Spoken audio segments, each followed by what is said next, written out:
te escuché hace poco en una conversación donde hacías las siguientes hipótesis.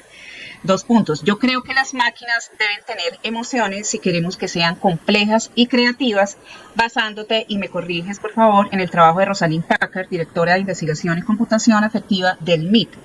Hace poco también escuché la entrevista de Eric Sedan, filósofo francés, donde manifiesta su profunda preocupación respecto a la transferencia de propiedades cognitivo-creativas a los sistemas de inteligencia artificial, derivando en una cuestión filosófica muy profunda. Si le otorgamos esas propiedades a las máquinas, ¿qué nos va a quedar a nosotros como humanidad? ¿Cuál es el rol sobre la Tierra de la humanidad? ¿Qué queda de la subjetividad, de la pluralidad, de la alteridad? Bueno, a ver, continúo pensando lo mismo que dije la otra vez, es decir, mi interés por las emociones inicialmente no es genuinamente filosófico, sino que es más bien desde la perspectiva cognitiva. Es decir, los neurólogos a partir de los años 90 demostraron que lo que se había dicho de las emociones a lo largo de la historia, que es que eran como sesgos de la racionalidad, en realidad cuando se estudian los procesos mentales de verdad, las emociones y los centros de funcionamiento emocional en el cerebro en realidad llevan a cabo muchas funciones de alto nivel. No las bajas, esto que a veces se asocia, ¿no? Las bajas pasiones, se habla siempre de las emociones como lo que nos arrastra, nos aleja de poder pensar, ¿no? Como si fuéramos Mr. Spock o seres de luz lógica, ¿no?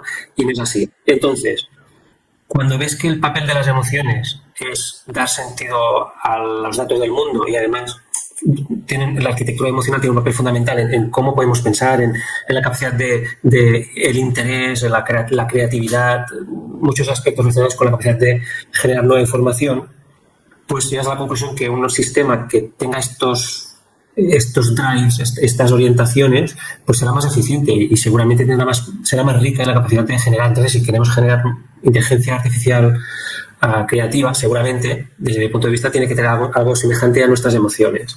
Entonces, transferir, si queremos que nos imiten, sí, pero yo hablaba de algo más genuino, más que tengan sus propias emociones, pero esto tiene que ver con la arquitectura física de estos sistemas y para qué van a existir y con todo esto. Yendo más allá de lo que has ido comentando, esto nos hace perder como seres humanos. No, nosotros continuamos siendo iguales. No es como si mi vecino se saca 5 carreras, a mí no me devalúa como ser humano. Él tiene más capacidad de sacarse más carreras y no sé, y profundizar en su aprendizaje del mundo. Esto no me devalúa a mí en este sentido. El ser humano no es nada en sí, no es un hecho, ni es un proyecto, es un producto evolutivo, como tantos otros, como los gatos, como los escarabajos, como los gorriones, como, no sé, los tartígrados, como tantos seres vivos. Entonces, estamos en continua evolución y esto no nos va ni a perjudicar ni a nada. Simplemente somos un paso o un punto en una continuidad físico-biológica que está transformándose. Entonces, con la tecnología esto se puede acelerar, o la tecnología puede llegar a lugares donde nuestro entorno biológico no nos permite. Y esto también es algo reseñable, interesante. Por ejemplo, el cuerpo humano no está preparado ni está diseñado para la exploración espacial. Hay muchísimos problemas. Los astronautas, pocos meses, en el espacio ya vuelven con muchos problemas fisiológicos. No es posible pensar que una humanidad como nosotros puede explorar el universo y tener humanos durante miles de años en situación de ingravidez. Esto sí, es que, insisto, en pocos meses se alteran funciones biológicas muy importantes, la presión de los ojos, el envejecimiento celular. Es decir, hay múltiples cosas porque estamos diseñados evolutivamente para vivir en la Tierra con una fuerza de gravedad específica y ya está. Entonces, si queremos explorar el universo con cierta calidad, pues lo van a tener que hacer robots o humanos modificados, pero como tales no tiene ningún sentido. No sé, es como si fuéramos a caminar por la montaña con talones de medio centímetro, ¿no? de grosor. Pues no. Para una fiesta en la ciudad ya no son útiles, pero por la montaña no. Pues lo mismo con todo lo demás. Somos arquitecturas cognitivas. Entonces, para lo que necesitamos aquí a nuestro nivel, fantástico, pero para ir un paso más allá, pues no somos demasiado útiles, ni demasiado eficientes tampoco. Una película como Ex Machina, no sé si la viste, fundamentada y acompañada por Murray Shanahan y su libro La encarnación y la vida interior, nos plantea la inevitable evolución, singularidad y posible conciencia de los sistemas de inteligencia artificial, donde ya la humanidad no tendría el control sobre estas entidades. ¿Realmente esto podría suceder? Dice más de nuestros miedos, de nuestra forma de ser, que de lo que podríamos esperar. Es decir, a nivel normal, cualquier persona, insisto, que haya tenido un hijo, sabe lo que es perder el control. Es decir, tú educas, tú das y el otro ser pues, va a tomar sus libertades y sus decisiones cuanto más complejas, mejor y más rápido, porque es lo que quiere hacer. Entonces, con un ser que sea realmente inteligente, aunque sea artificial, pues va a ser exactamente lo mismo. Y no encuentro que sea nada terrible, es decir, que tenga conciencia. No sé, hay miles de millones de seres humanos con conciencia y no es ni bueno ni malo, simplemente algunas la utilizan para ciertas cosas, otras para otra, algunos lo miran, yo que sé, Netflix y ya está. Entonces tampoco es tan terrible. La segunda fase, ¿no? Este miedo occidental clásico a la máquina y que nos van a exterminar, pues volvemos a lo mismo, es decir, ¿por qué nos tienen que exterminar? ¿Qué peligro seríamos para un sistema que fuera mucho más inteligente que nosotros? Pues sí. Y ya está. Y seguramente un sistema muy inteligente encontraría bueno preservarnos, porque somos una especie diferente, única, especial, que ha generado mucho contenido diferente, que todavía tiene una visión del universo. Es como decir, si todos habláramos, yo qué sé, castellano, tendríamos que exterminar las lenguas minoritarias que hablan menos de 6.000 personas, ¿no? Y dices, ¿pero para qué? A mí, ¿a qué me preocupa si yo ya hablo con 1.000 millones de personas que haya una comunidad que hable con, yo qué sé, que sean 6.000? En cierto modo es justo lo contrario. Me hace perder como un abanico de riqueza cultural. Es decir, yo creo, claro, la mayor parte de humanos somos bastante prescindibles y estúpidos, pero hay individuos en nuestra especie, a lo largo de la historia ha habido individuos que tienen matices muy especiales, desde comprensión estética del mundo hasta incluso locura semántica, no sé, los visionarios religiosos. ¿Para qué exterminarlos? Es decir, los puedes estudiar y decir, esto es como una manifestación muy curiosa de cómo la información biológica se genera en un cerebro y que ha dado resultados interesantes, algunos buenos y otros malos, no sé, Newton, no sé, Hannah Arendt, no sé, es que yo no lo veo tan dramático, ni creo que un sistema artificial tuviera que exterminar a todos, no sé. Si no, es que tendríamos que estar más preocupados por las asociaciones de Mensa, ¿no? Las de superdotados, que supuestamente tenían que querer exterminarnos a todos y no lo quieren. Lo que quieren es sobrevivir en un mundo que no encaja, en el que ellos no encajan.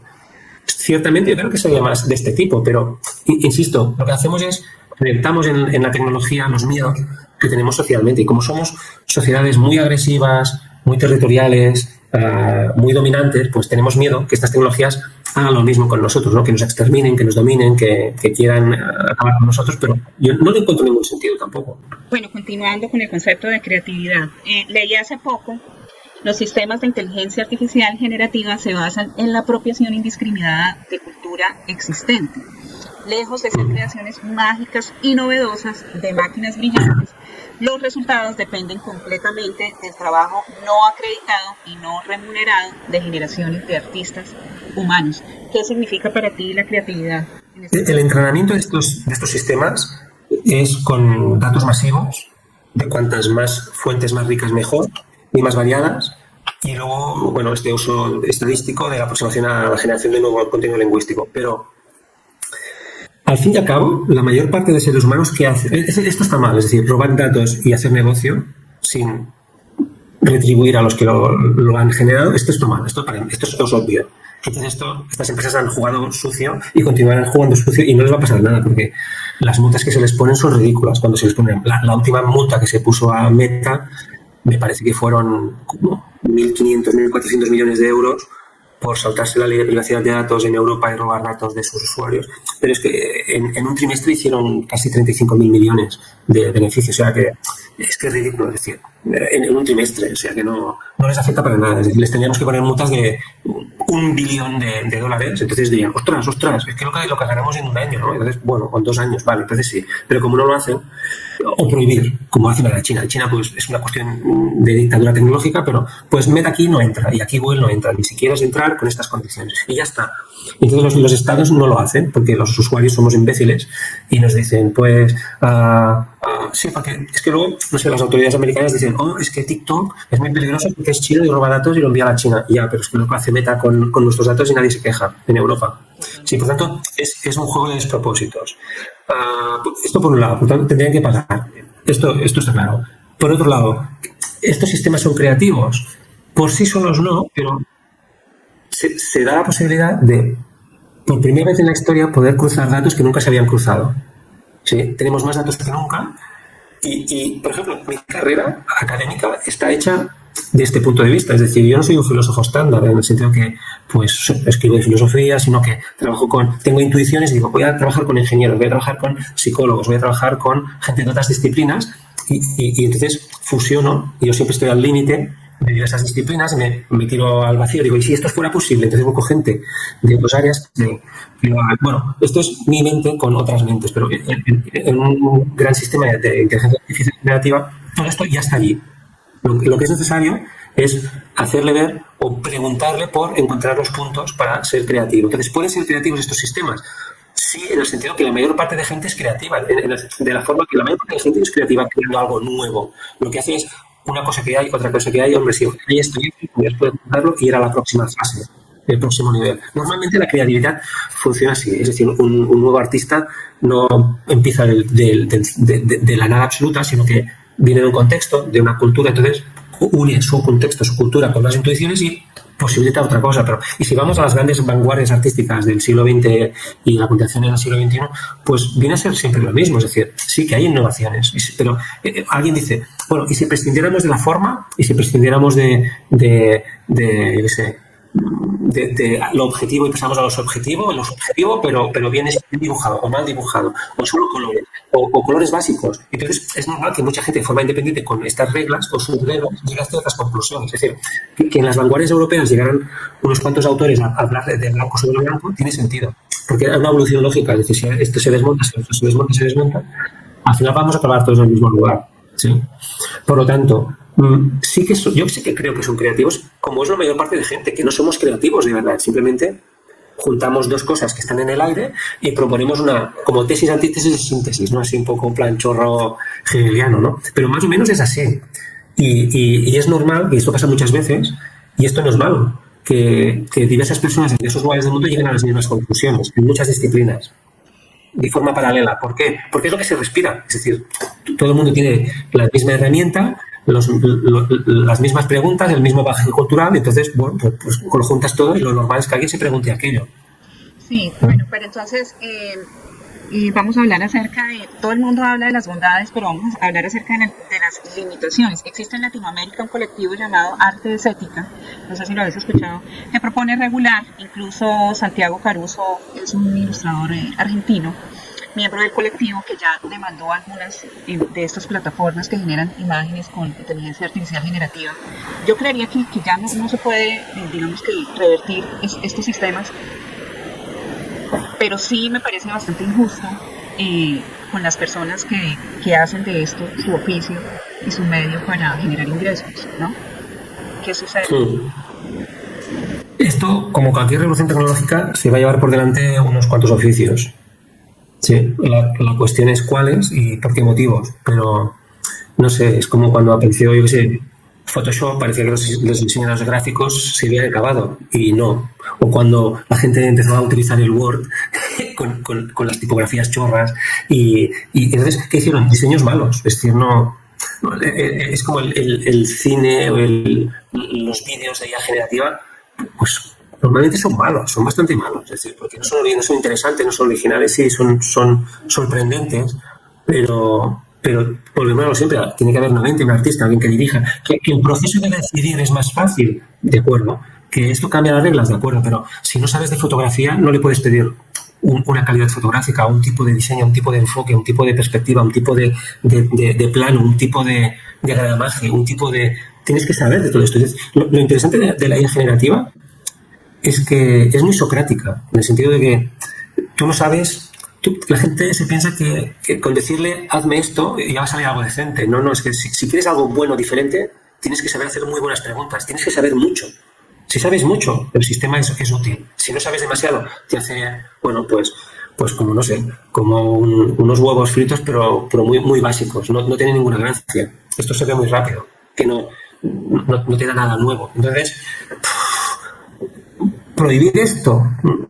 Sí, se podría prohibir, pero es que en algunos casos tampoco va a llevar a ningún lugar interesante. Es decir, no sé, es como si vamos a prohibir los tractores porque hay gente del campo que si no va a vivir. No, es que esto no tiene ninguna lógica. Tiene sentido en la economía donde la gente lava uno a uno en el campo, pero si tienes máquinas y puedes acelerar, lo que se hace es reconducir la población hacia otros lugares. El problema es si la economía lo permite, si en estos momentos de crisis galopante en todo el mundo esto es viable o no, si qué va a pasar. Esto es cierto, esto es otro problema diferente.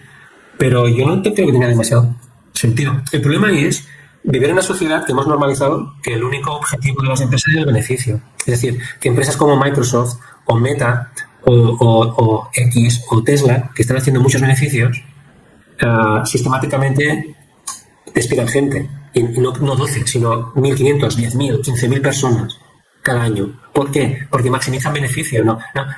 Incluso no perder algo, sino no dejar de ganar la cantidad de en crecimiento esperado. Y esto es algo que esto es bastante salvaje, lo salvaje de esto. Entonces, si permitimos que las empresas funcionen así, pues es la sociedad que tenemos. Pero no es lo que haga la IA. La IA no hace nada. Son humanos que poseen estos sistemas. Es decir, es que esto a veces a mí me hace mucha gracia. Es que como si fuera un ente abstracto que se alimenta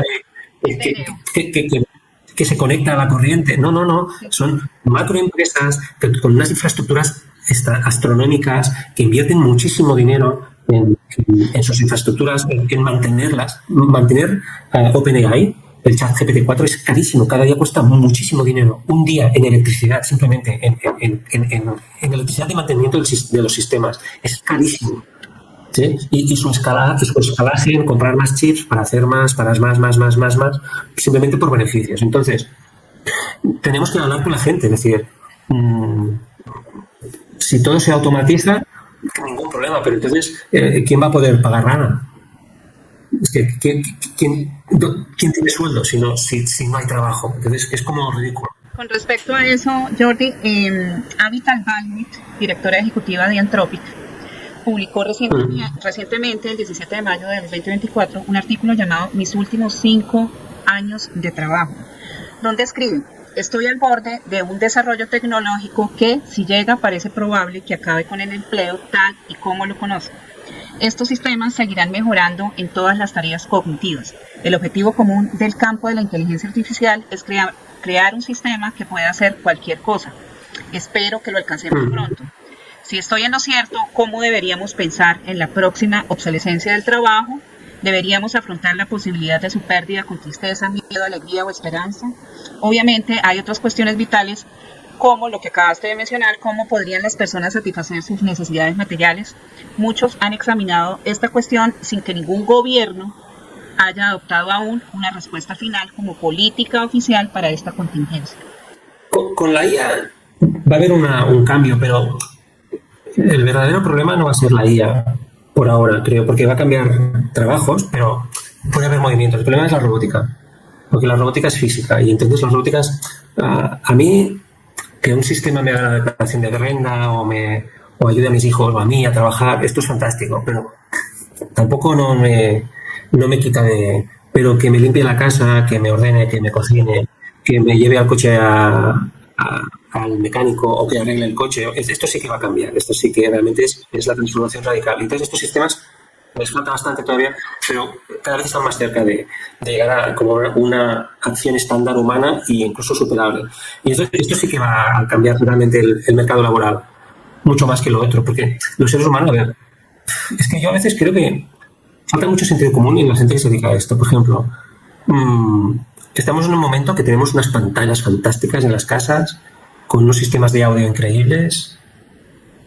Podemos ver grabaciones de altísima calidad de conciertos y volverlos a ver y con diversos ángulos y todo, pero la gente, no sé, Taylor Swift hace un concierto y va por el mundo y la gente la quiere ver. Sí, y ya está. Y va a pagar $150 o 200 o 300 por ver una personita así pequeñita a 300 metros en un estadio, simplemente por ir con más gente, ir a gritar, ir a saltar, y es como una experiencia ecuménica, religiosa, espiritual, ¿no? Y somos así. Entonces, yo personalmente no, a mí me superan los espacios públicos y la gente me cansa muchísimo, pero soy yo, y hay una conclusión que soy yo raro, pues yo soy raro, pero a la gente le gusta. Entonces, en una era donde todo lo tecnológico es más, pues lo que queremos es algo físico. Queremos cosas físicas, queremos encuentros físicos, lo otro está bien. Es decir, en la pandemia todos descubrimos el Zoom y fue fantástico, y el teletrabajo y tiene cosas buenas, pero nunca sustituye ver las personas. Es decir, no hablar con alguien de tú a tú no tiene nada que ver con hablar en pantalla. A veces es mejor en pantalla, pero depende de qué quieras hablar, los matices, las cosas. Estamos hechos para leer información corporal también. Entonces, esto se pierde un poco en la pantalla. Yo ahora, en esta pantalla, yo no te veo las manos, o no te huelo, o no veo cómo estás sentado. Entonces, si estuviéramos físicamente delante del otro, pues son datos que yo estoy procesando, consciente o inconscientemente, depende de lo que haya entrenado o no. Y entonces, esto da otra información y genera otros patrones, otras conversaciones, a veces con sorpresas interesantes. Por lo tanto, la gente continuará queriendo ver gente. Es decir, hay muy poca gente que realmente esté feliz jugando videojuegos y nunca encontrándose con otros seres humanos. Está bien, incluso la mayor industria hoy en día de ocio ya no es el cine hace unos años, sino que son los videojuegos. Y va a ir a mucho peor, porque es que con la IA que está entrando ahora, los videojuegos ya serán demenciales, porque hasta ahora estaban bien, visualmente iban mejorando, pero la parte de interacción todavía era un poco mecánica, y ahora puede ser 100% humana, y esto es algo totalmente nuevo. Yo creo que la nueva generación de videojuegos con IA generativa integrados serán muy adictivos, pero muy adictivos seguramente. Entonces esto, pero incluso así la gente puede pasar 8 horas y luego pues voy a cenar con los colegas y les explico que he matado un dragón y estoy en el nivel 4 de no sé qué. Hay poca gente que diga, no, es que yo solo quiero vivir en el videojuego, ¿sí? Y masturbarme solo en casa y comerme yo mi pizza congelada, y no somos así en general. La mayor parte de la gente no es feliz así. Lo puede vivir, pero no es feliz. Por lo tanto, hay un componente físico que, aunque haya máquinas que hagan, pues incluso me pasa a mí. Pues tengo esta taza que me gusta mucho, pero y esa taza de ese artista, ese ceramista que él la hace, incluso le puedes escribir y te la hace a tu medida con tu mano, o has visto que la ha hecho con un fango que está sacado de una montaña. Entonces tú ya te emocionas. Y no es porque seas un pijo que digas, ay, es que yo quiero tener algo exclusivo. Simplemente es por el valor de lo generado humano, ¿no? Esas cosas que... Esa tortilla que hace tu madre es porque la hace tu madre, o eso, pues, y ya está, o un familiar tuyo que cocina. Es decir, puedes comer en un restaurante, pero como que te lo hagan a ti no hay nada parecido, ¿no? Y es lo que da un valor extra, esté bueno o esté malo. Pues con todo lo que tiene que ver con lo que puede generar un sistema artificial, yo creo que va a pasar lo mismo. Hay gente que dirá, pues está muy bien, pero pues yo qué quieres que te diga, pues mi amigo es un imbécil. Y no habla tan bien como ChatGPT, y no es tan educado, y no es tan inteligente, pero es mi amigo, ¿vale? Y cuando lloro me abraza, o bebe cervezas conmigo, y el ChatGPT por ahora no. Y ya está. Es que somos unos monos de costumbres muy sociales, entonces, y muy táctiles también. Entonces todo esto pues es algo que la IA no puede proporcionarnos. Sí que, por ejemplo, Rosalind Picard sí que empezó a estudiar computación afectiva para mejorar cómo los humanos nos sentíamos interactuando primero con ordenadores, luego con robots. Pero es como para trabajar. Pero en el fondo, a mí, que un ordenador me diga que lo he hecho muy bien está bien, pero como quedar con un colega no hay nada. Como que te besen. Es decir, la cantidad de información que hay en un beso no tiene nada que ver con hablar 4 horas con ChatGPT. Y por ahora no ves. Sí, con respecto a la pregunta, yo creo que ningún gobierno ni sociedad está preparada para el desplazamiento laboral que va a generar la inteligencia artificial. No está ni... En Europa está en la cabeza de regulaciones y de códigos éticos para controlar un poco todo esto, pero no. Estos gobiernos no hacen nada en general con sentido común. Pero no pueden, porque la industria no se lo permite, la sociedad tampoco se lo permitiría. Porque yo creo que ya por las redes sociales y los grandes bloques de control de las redes sociales se tendría que haber puesto cortapisas muy rápidos. Google no tendría que tener el monopolio de información que tiene, y Meta mucho menos. Y lo tienen. Y son productos adictivos, manipuladores, espías, Tendría que ser totalmente ilegal todo lo que pueden hacer y operan a sus anchas. En mi móvil están en el tuyo, están en los de todo el mundo, porque es un negocio y bueno, es como cuando, para que me entiendas, yo me dedico todavía a cosas de epistemología, el debate sobre el tabaco, ¿no? Seguramente el tabaco es la primera sustancia que se estudia a gran escala y se llega a la conclusión que es cancerígeno en el año 56. Y hoy en día todavía es legal en todo el mundo. Y las cajetillas ponen carteles y fotos desagradables y de vez en cuando hay un debate, se tiene que prohibir, poder subir los impuestos, pero en cambio cualquier otra cosa, se mueren 2 personas y se prohíbe. ¿Por qué el tabaco? Porque es cultural y ya está. Entonces, se acepta porque nos gusta, porque estamos pillados, porque hay muchos intereses. Entonces, con las tecnológicas pasa lo mismo. Los gobiernos no interfieren porque hay muchos intereses. Entonces, yo no creo que haya ninguna lógica en que Meta pueda operar libremente en todo el mundo. Es que no tiene ningún sentido el control que tiene sobre muchas cosas. Yo no lo permitiría. Pero no entiendo, bueno, sí que lo puedo entender. ¿Por qué España, México, Argentina, no sé, Guatemala, Alemania dicen no? Esta app se prohíbe. Yo creo que la revuelta social sería tan grande que no están preparados. Un tema de los que me inquieta demasiado profundamente es la inteligencia artificial y la educación. En ese sentido, es que las y los estudiantes van a preferir el promptismo fácil, donde no existe profundidad ni significación en el proceso de conocimiento. No existiría el pensamiento crítico. El panorama sería una total inercia mental en lugar de una auténtica formación de idea. Retomo de nuevo las palabras de Eric Sagan, también hace referencia a la educación y decía, ¿qué le va a decir una madre o un padre a sus hijos cuando le pregunte, papá o mamá, ¿para qué voy a la escuela? ¿Para qué voy al colegio sin prompt? ¿Se lo resuelve todo? Vale, lo entiendo. Solo te digo una cosa, yo doy un curso de Critical Thinking, un curso internacional en mi universidad en verano. Perdóname. De pensamiento crítico. Okay. Y ya el año pasado dediqué unas cuantas sesiones y este año se va a incrementar al uso de inteligencia artificial para el pensamiento crítico. Okay. Es decir, retomo lo que te he dicho antes sobre este papel como mayéutico de el ser humano ante la IA. La IA es como lo que los psicólogos un poco bestias en el 19 denominaron hubo una categoría para designar a gente con altas capacidades pero sin capacidad social que los denominaron los idiots savants, ¿sí? Los idiotas sabios. Por ejemplo, esta gente que eran calculistas, que eran capaces de recordarlo todo y luego pues les decías, y si puedes recordar todo lo que has leído, pues podrías trabajar de abogado y te dicen, no, es que no sé utilizar esto para... ¿Sí? O esta gente que puede tocar, yo qué sé, a Bach y Beethoven de memoria, pero luego, yo qué sé, pues son autistas y no saben ir a la calle y comprar una barra de pan y sobrevivir un día con gente estándar. Entonces, con la IA generativa pasa esto, tiene muchas capacidades, pero no tiene iniciativa ni tiene raciocinio. Es algo que se está trabajando y es algo que, por ejemplo, yo estoy trabajando y tengo proyectos para intentar conseguir esto a pequeña escala con ciertas cosas, pero no se ha conseguido. Entonces, depende de lo que tú le preguntes. Es decir, si quieres tener buenos resultados, tienes que saber mucho. Por ejemplo, yo no le puedo decir, ChatGPT, escríbeme un artículo bueno sobre filosofía de la computación. Me va a escribir una tontería solemne, además de las alucinaciones. Esto es otro problema, ¿no? Entonces, si quiero que genere algo bueno, le tengo que dar buenas preguntas y buenos datos. Entonces sí que me puede ayudar, ¿sí? Porque tal vez puede hacer una conexión a la cual yo no he llegado. Pero tengo que dar todos los parámetros para que piense en esa dirección. Si yo te digo a ti, escríbeme algo que hable de patatas fritas y, yo qué sé, y átomos.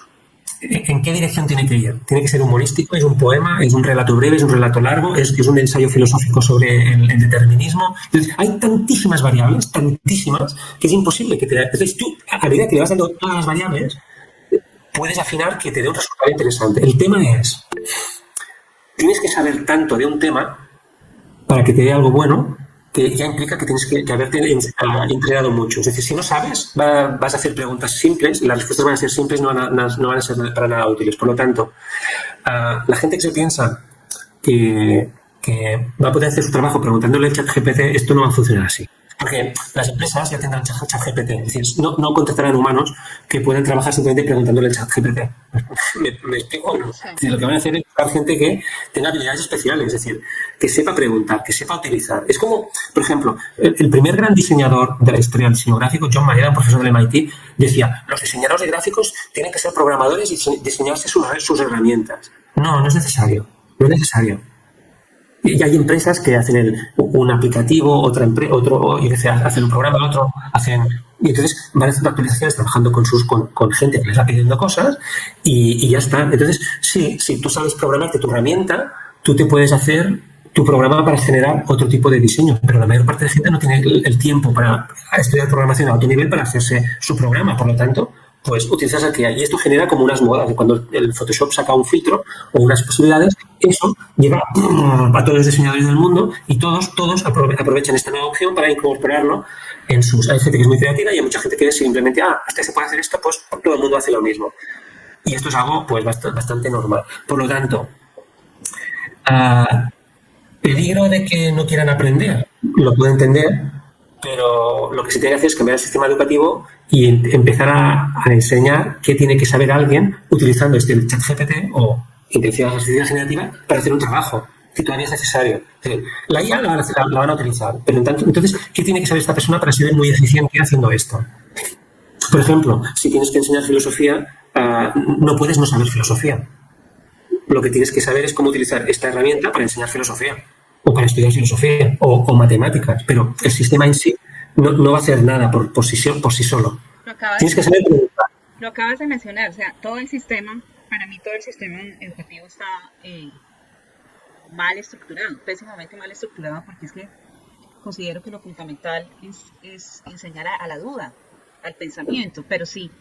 Si ya, digamos que estos adolescentes, tú me comentabas de este curso que hiciste, supongo que a nivel de educación superior, pero nos trasladamos a las infancias, adolescencias, donde todos estos chicos están inmersos en este avatar y tienen los videojuegos en su cabeza y esto afecta, digamos que neuronal y cognitivamente su manera de procesar el pensamiento y de existir en el mundo.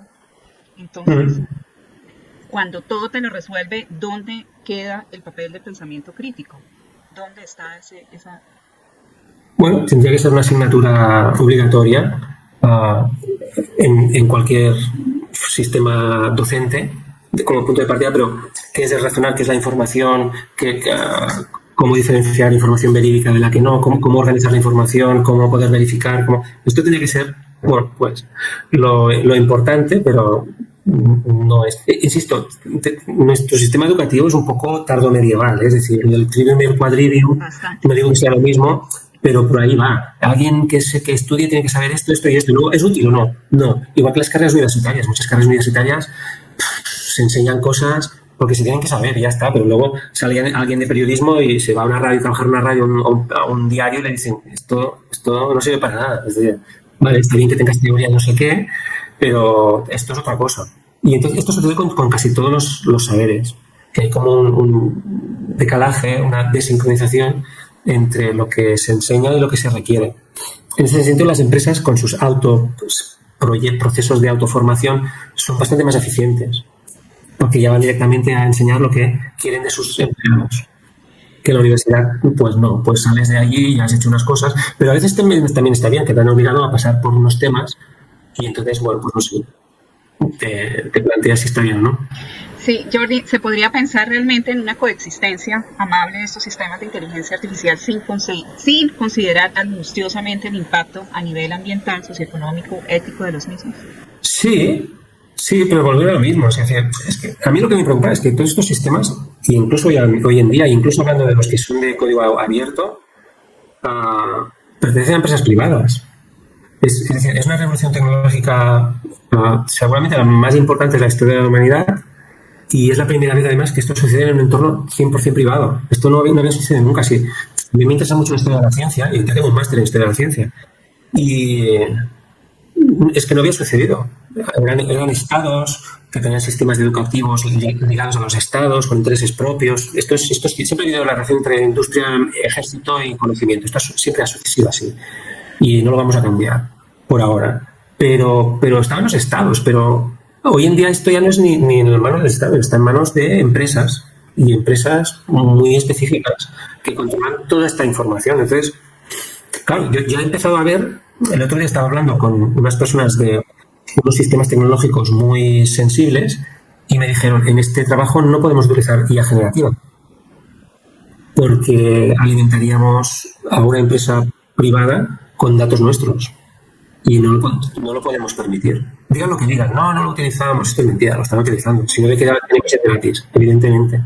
Entonces, es cuando piensas, claro, es que el problema es que esto está en manos de gente que no está ni por la democracia, ni por el bien de la humanidad, ni por nada, está por el beneficio económico y punto. E incluso cuando se abren, como lo que ha hecho Meta, que ha abierto, llama, por ejemplo, a que sea de acceso abierto y te puedes instalar y bla, bla, bla, simplemente para que estés en su entorno tecnológico. No por un interés genuino en la democracia y el conocimiento y bla, bla, bla, sino en que tú estés dentro de su plataforma. Es como cuando Google diseñó Android y dijo, esto, pues vamos a hacer un sistema que sea para todo el mundo, que quiera utilizar los móviles. Hay los iPhones, que son los malos, y luego están los Androids, que somos los buenos, porque somos más democráticos, ¿no? Y esto es mentira absoluta. Es otro conglomerado tecnológico que lo que quiere es tener el control. Entonces, sí, hay más apertura en Android, pero todo pasa por Google. Y entonces, vamos igual, exactamente igual. No tiene nada que ver con que sea más abierto, más cerrado y que las empresas y los usuarios puedan hacer. Por ejemplo, es como lo de Google. Si quieres tener todos tus datos, tú has mirado lo que se debe hacer para pedir los datos de Google. Y esto ya es pesado, pero además cuando te los dan, una persona normal no puede hacer nada con todo lo que le dan. Te dan una cantidad de archivos indexados de una forma que tienes que no ser informático, pero prácticamente. Entonces, sí, puedes ir a Google y decir, ¿qué tienes de mí, no? ¿Qué sabes de mí? Pero luego tienes que entender la información. Y esto ya está al alcance de poca gente y que tenga recursos y tiempo. Y bueno, juegan este juego de estamos con vosotros y seguimos los principios y tenemos grupos éticos en nuestras empresas, pero es mentira. Los echan cuando descubren algo, cuando hablan demasiado. Lo han hecho todos, lo ha hecho OpenAI, ahora lo hizo Microsoft, lo hizo Google, lo hizo Facebook, cuando todavía no era Meta, y no pasa nada. Y luego van diciendo, no, pero tenemos un sistema de regulación y no es verdad. Entonces, es decir, a mí, como alguien que se dedica a esto, yo estoy excitado con este momento histórico. Yo es que pensaba que no me viviría, te lo digo en serio. Es decir, cuando yo empecé a ir a congresos de filosofía de la computación y a moverme en este entorno, pues había cosas que nos parecían ciencia ficción. Esto un día va a pasar, pero en el 2070, en el 2100, pero esto no lo vamos a ver, lo vamos a discutir, pero esto no, esto queda... Y de golpe en 2022 aparece la IA generativa como la que conocemos, porque yo el ChatGPT en las primeras versiones tenía acceso, yo pedí acceso y lo probé, pero no tenía por ejemplo, el 3 tampoco tenía demasiada gracia, te digo en serio, era, bueno, pues que como conversador era normalito y todo lo demás, bueno, pero claro, aparece el del 2022 y dices, hostias, esto ya es otra cosa, ¿no? Sí, y luego van sacando las nuevas versiones y dices, ostras, es que esto ya es increíble, va muy bien y va muy rápido. Y esto es la versión comercial. Lo que ellos tienen en su empresa y trabajan es otra cosa. Entonces, claro, por un lado estoy excitado porque está cambiando todo muy rápido, muy rápido y unos avances que pensábamos que tardarían décadas. Y luego vendrá un freno, ¿eh? Ahora hay un hype. Todos pensamos que va a haber. Con la robótica parecía que también, y no lo va a haber porque la robótica es extremadamente cara y compleja y no lo va a haber. Todos lo están vendiendo. Más que está diciendo que es un robot, lo vendrán por $15,000, pero va a ser una mierda absoluta. Es decir, cualquier persona que trabaje con robots sabe que esto es mentira. Esto no. Y hay robots que utilizando IA generativas y interacciones increíbles, pero todo lo que es fisiológico y motriz y de acciones está muy lejos. Esto sí que esto sí que sé que no va a suceder. Pero lo otro sí. Entonces, bueno, por un lado me gustaría ver que esto continúa, pero por otro lado se tiene que pegar un freno, porque esto así, de esta manera no vamos bien. Y la gente, que somos comodones, es que me acuerdo cuando me expliqué a mi hijo de 12 años, mira, ha salido esto, y esto funciona así, y se puso así, estaba serio y entonces se iluminó, casi sonrió y me dijo, pero, ¿los deberes? ya están los deberes, ya lo entendió, ¿no? Y dije, sí, es verdad. Pero igual que para mí, que me pueden pedir un informe para mi universidad o para no sé qué, de estas de perder el tiempo, y yo también puedo utilizar esta herramienta. Es decir, es que el problema es, insisto, en diseñar las competencias necesarias para que alguien sea diestro en este nuevo entorno tecnológico. Es decir, para mí ya no tiene ningún sentido pensar que va a haber filósofos sin IA, que va a haber artistas sin IA. Puede haber, pero ya no tendrá mucho sentido como lo estándar. Van a ser como especialistas, igual que hay orfebres hoy en día, y es necesario y es fantástico, pero ya no es necesario de forma que todo el mundo lo sea, que se dedique al arte sea así, ¿no? Deje de que pinte muy bien. Hay otros artistas que hacen de otra forma.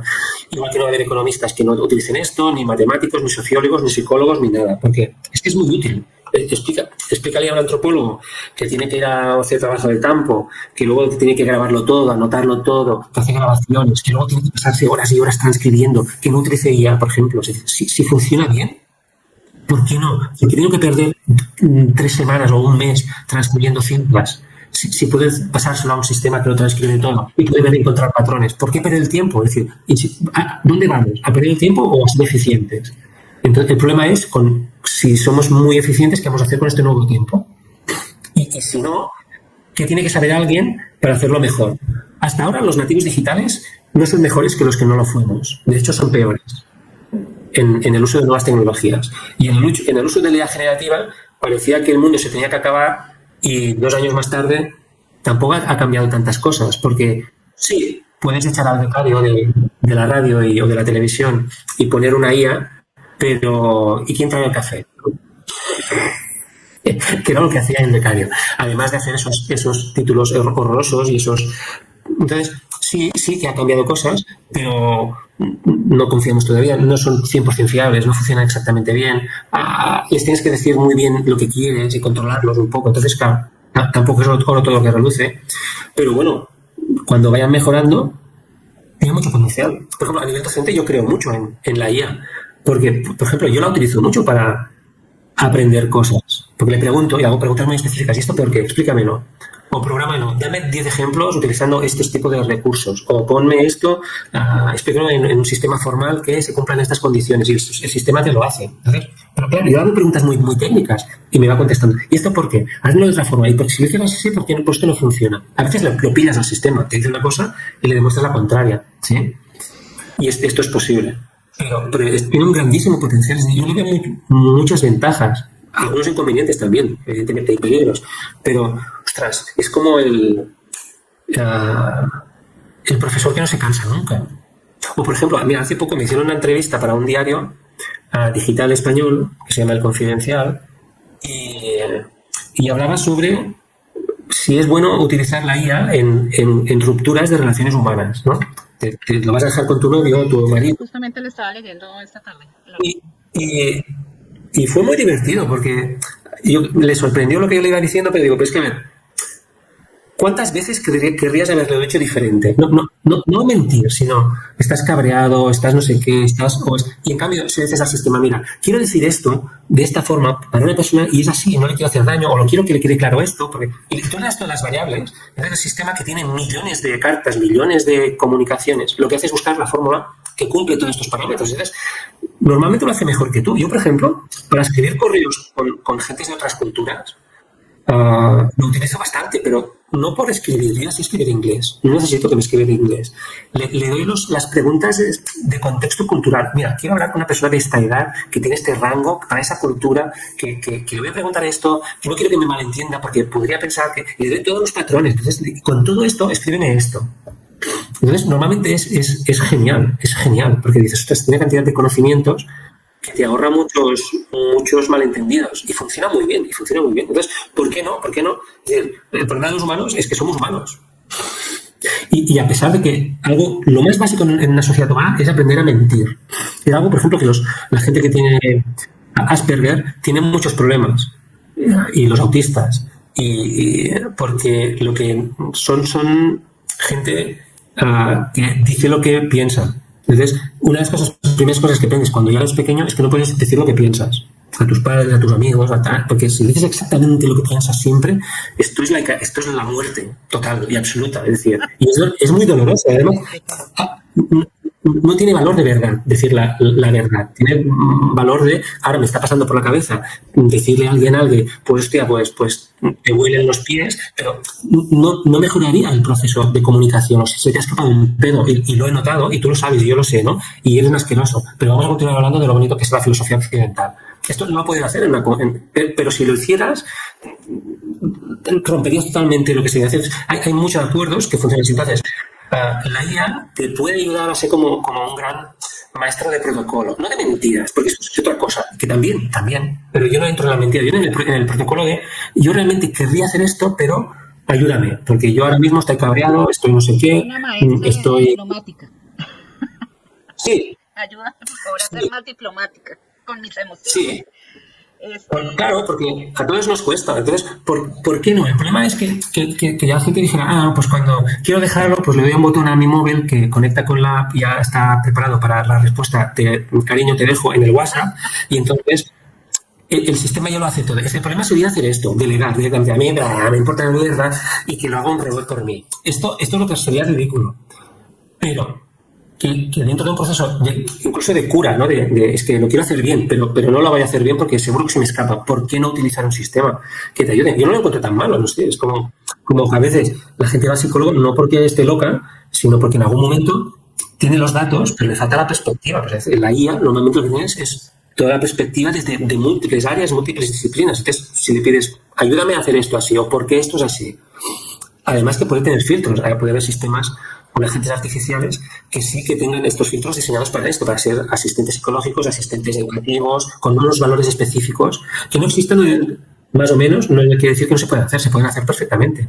Ya existen. Bueno, ya existen. Tu más reciente libro se titula Género en la robótica y la inteligencia artificial, los desafíos del género desde una perspectiva interdisciplinar, donde participas como editor. Cuéntanos, por favor, acerca de este libro.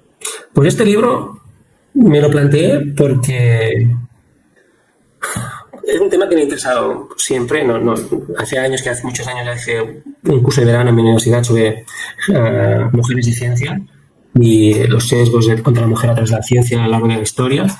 Y he trabajado con gente que se dedicaba a esto también, pero no es mi área prioritaria. Entonces, viendo que había un interés por toda la IA y la robótica, pero se continuaba transmitiendo el mismo paradigma anterior al nuevo, de corte machista, por decirlo de alguna buena, me planteé que sería interesante hacer un libro editado con voces de mujeres, básicamente, con grupos de mujeres, que hay hombres también, pero solo fueron las mujeres las que buscaron a esos hombres para trabajar, no eran los autores principales.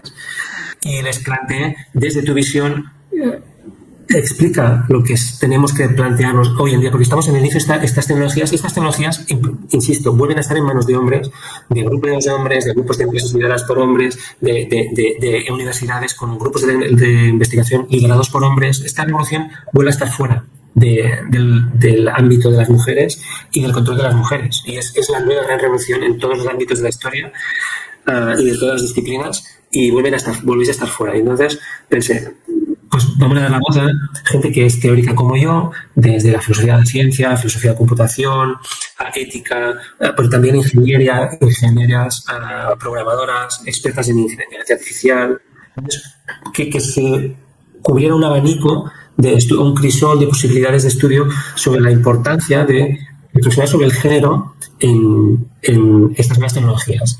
Básicamente para que lo que normalmente se dice, si esto no tiene nada que ver, porque la mente es la mente, el lenguaje es el lenguaje y ya está. Pero la verdad es que no es cierto, hay sesgos, hay muchos sesgos. Cuando empezaron los primeros reconocedores visuales, se vio, por ejemplo, pues que los negros, las personas afroamericanas en Estados Unidos, pues por ejemplo, en esas tecnologías, pues tenían peores datos de evaluación de sus rasgos, por ejemplo, porque estaban entrenadas con gente caucásica y entonces daban más errores en los afroamericanos que en los caucásicos y más en las mujeres que en los hombres, ¿sí? Porque en las bases de datos se entrena más con gente caucásica, ya está, porque lo han hecho ingenieros caucásicos que son chicos como yo o más jóvenes, son chicos como yo. Sí, pues, mucho más jóvenes que yo, evidentemente. Y entonces, pues, hay todos estos sesgos y muchos más sesgos. Entonces, ¿es simplemente hacer algo o hacer algo que mantiene unas normas, unos prejuicios, unos sesgos culturales, políticos, religiosos? Y, bueno, la verdad es que continúan todo esto. Entonces, es el momento de meter la mano y decir, bueno, vamos a intentar cambiar algo, por lo menos, ¿no? Pero es muy complicado porque continúa siendo estructural. Es decir, un gobierno tú puedes decirle a Meta, pues a partir de ahora el científico principal va a ser una científica. Es una empresa privada, hace lo que le dé la gana con sus trabajadores. Pero si vamos concienciando que esto es importante y haciendo que haya más chicas en STEM, haya más ayudas a mujeres para abrir empresas de estos tipos, entonces podrá ir cambiando. Pero el libro que hace es intentar ver desde muchas perspectivas de gente que está dentro, gente que se mira desde fuera, desde muchas áreas diferentes, la importancia todavía de reflexionar sobre los conceptos relacionados con el género y la inteligencia artificial o la robótica. Y yo creo que era necesario, ya en el prólogo, que es lo único que escribí, pero lo hice adrede porque no quería tener mi capítulo de hombre dentro de ese libro. Y yo lo que hice fue utilizar mi privilegio, nunca más bien dicho. Es decir, ya tengo un estatus, entre comillas, o una cierta facilidad en mi área. Me propusieron hacer un nuevo libro y dije yo los míos ya los hago, pero creo que este tendría que existir. Y no existía, no había ningún libro en todo el mundo dedicado exclusivamente a esto. Entonces dije, sería necesario hacer algo así. Me dijeron, bueno, de acuerdo. Entonces dije, bueno, pues lo vamos a tirar adelante. Entonces pasaron cosas muy curiosas. Sucedió la pandemia, que nos pilló al inicio del libro, y el libro es un reflejo de la propia sociedad. La mayor, como todas las contribuidoras son mujeres, muchas tuvieron muchos problemas para escribir los capítulos, que normalmente no suceden. No, y entonces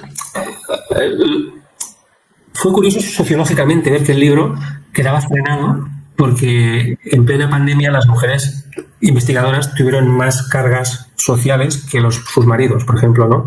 O si no tenían maridos, que los investigadores que también tenían familiares mayores o lejanos con problemas. Y esto se vio reflejado, incluso hubo bajas por estos motivos. Pero al final, bueno, yo insistí y trabajé y presioné a la gente. Al final, un editor lo que hace es presionar para conseguir que la gente intente trabajar en ello. Y conseguí sacar el libro, que estoy bastante orgulloso porque es muy sincero. Es decir, no es un libro... Siempre hay un poco de ego y un poco de currículum, así como de reforzar tu trabajo y sacar un poco más de réditos académicos, ¿no? Pero este libro no lo hice para obtener nada en concreto ni para beneficiarme de nada, sino para dar voz a la posibilidad de discutir con gente de muchos ámbitos, con mucha libertad, estos temas, ¿sí? Más que entrar en un debate ideológico muy abstracto, porque yo creo que está bien, pero la filosofía teórica lo que hace al final es lo que da miedo, porque uno se acaba perdiendo en los debates muy abstractos y a veces es necesario decir, bueno, pero aquí hay una ingeniera que lleva 15 años haciendo esto, que te explique qué ha pasado, ¿no? O una persona que lleva 25 años y el libro lo que refleja es las dos cosas, un poco de teoría, pero mucha gente que trabaja en esto, que te diga qué pasa, ¿no? Cómo lo ha vivido. Grupos, hay un capítulo muy interesante de unas investigadoras suecas, que hay una filósofa también dentro del equipo, hablando sobre todo esto. Entonces, bueno, esto es lo que realmente significativo, hablar sobre casos que ilustran estructuras superiores, ¿no? Pero no hablas directamente de la estructura superior, ¿no? Porque hay un momento que estos lenguajes, esto ya lo sabemos, es decir, que hay un sesgo de género, es evidente. Ha costado mucho introducirlo dentro del debate académico, pero ahora está aquí. Y yo creo que no tiene demasiado sentido continuar en el debate de alto nivel, ¿no? Porque ya está dicho. Lo podemos reescribir, pero ya no. Lo que necesitamos es casos paradigmáticos, concretos, que te dan pistas para pensar tu propia experiencia, ¿sí? O tu propia... Algo se ha sucedido en Inglaterra, puede suceder en México, puede suceder en España, puede suceder pero es un caso concreto de gente que te está hablando sobre cosas, ¿no? Y en ese sentido el libro cubría pues un espacio de reflexión muy genérico. Hay más gente que ha hablado sobre sesgos de género en tecnología, pero más abstracto. Y este era mucho más abstracto. Y esto a mí me gustó mucho. Y creo que está bien. Y hay gente que no. Creo que tiene un valor y que tendría que tener un recorrido de divulgación un poco más amplio. Pero bueno, esto ya no está en mis manos. Y así a manera de conclusión, ¿algo que quieras agregar? Bueno, que es un momento fascinante, que tendríamos que ser todas y todos conscientes de que estamos viviendo un momento de grandes cambios, que es el momento de tomar las riendas, de exigir, porque si no las empresas van a tirar derecho y los gobiernos más, y pedir cambios y utilizar estas herramientas a favor nuestro. Es decir, es que esto es como Internet. Internet era una herramienta militar ya lo sabemos todos, de caso de ataque nuclear, poder dar una respuesta el ejército norteamericano. Esto es el origen de Internet. Y ahora Internet es un lugar donde, pues bueno, hay pederastas que intercambian archivos, pero también hay comunidades que intercambian libros gratis y comunidades que se ayudan para hacer, construir casas y hacer descubrimientos matemáticos y no sé, hay cosas fantásticas y cosas terribles, pero es un momento donde lo fantástico lo tenemos que reclamar y exigir. Entonces, bueno, pues ser más conscientes de todo esto sin miedo.